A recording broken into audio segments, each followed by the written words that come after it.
So we're back for another deep dive. Yeah. And today, it's exciting to be back. We are going to be diving into Vinicius Junior's win as the FIFA Men's Player of the Year. Yes, sir. And so, obviously, huge accomplishment. Huge for the young Brazilian star. Absolutely. But there's a lot of interesting context around this. Yeah, there is. Award.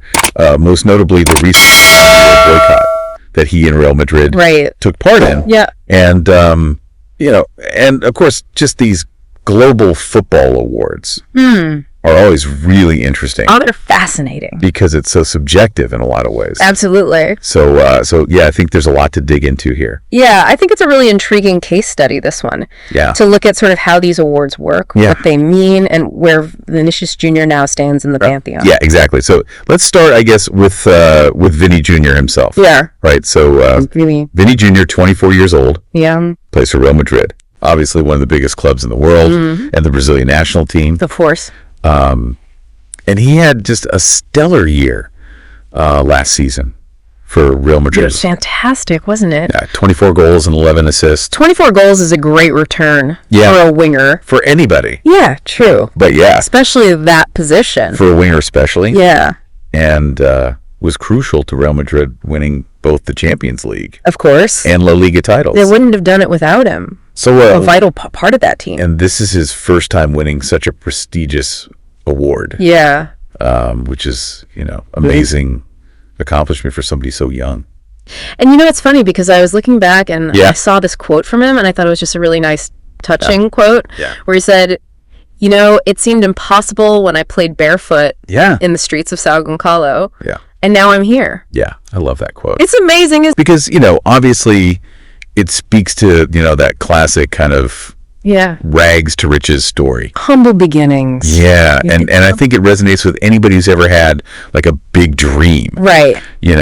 Exactly. And sort of had to defy the odds to get there. Absolutely. I mean, anyone listening, I think you can relate to that in some way. For sure. Whether it's in football or any other walk of life, when you've got a big goal and it seems impossible. Yeah. It's that belief and that hard work that can get you there. Exactly. And it's just a good reminder that anything's possible. Absolutely. So huge achievement for him. Huge achievement. But now we get to the juicy stuff. The juicy stuff. Yeah, the context. The context. Right. The politics. The politics. Yeah, because, as I mentioned before, he and Real Madrid boycotted the Ballon Dior ceremony last year. They did, yeah. After he lost to Rodri. Yeah. Manchester City midfielder, powerhouse in his own right. Absolutely. So I think there is a sense that there's an element of vindication maybe in this FIFA win. For sure. And it's interesting because both awards, I mean, the Ballon d'Or and the FIFA Best Awards are considered the two most prestigious individual awards. They are. In world football. They're the top. Yep. The pinnacle. So to win one is an amazing accomplishment. Absolutely. To win both. Well, you're in the history books then, aren't you? You're in the GOATY conversation. Messi, Ronaldo, that kind of level. Exactly. Yeah. And so I think it's interesting to sort of compare and contrast the two. Yeah, how do they differ? And think about when it's judged. Yeah. How they're judged, what the criteria are. Yeah.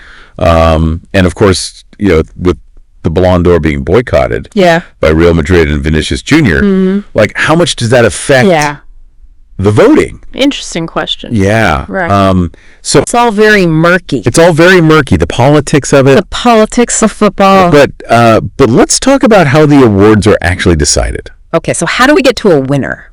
Right. So the voting for both awards is a combination of votes from fans. Okay, so the public has a say. The public has a say. Journalists, the media, and then national team captains and managers. So the people actually involved in the game at the top level. Exactly. So it's a very interesting mix of people who are deciding who the best player in the world is. Yeah, and I think that's what makes it so intriguing as well, because you've got different perspectives all coming into play. Exactly. Yeah.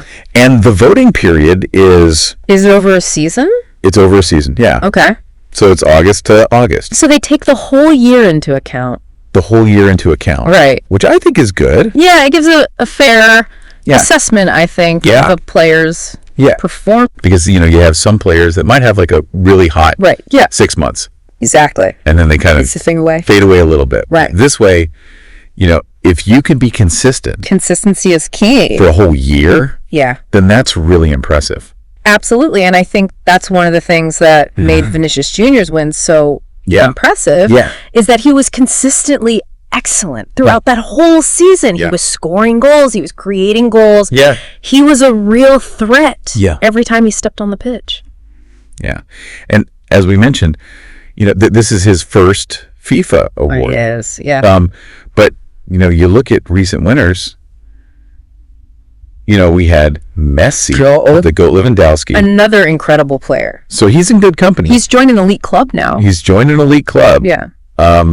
But I think one of the most interesting things about this whole thing is that FIFA actually released a detailed voting breakdown. Oh, wow. So we can see exactly who voted for who. That's amazing. Yeah, and I think it's fascinating to kind of look at... where are the trends? Yeah, where the trends are. Who are people favoring in different parts of the world? Exactly. So, for example, if we look at the UK... Okay.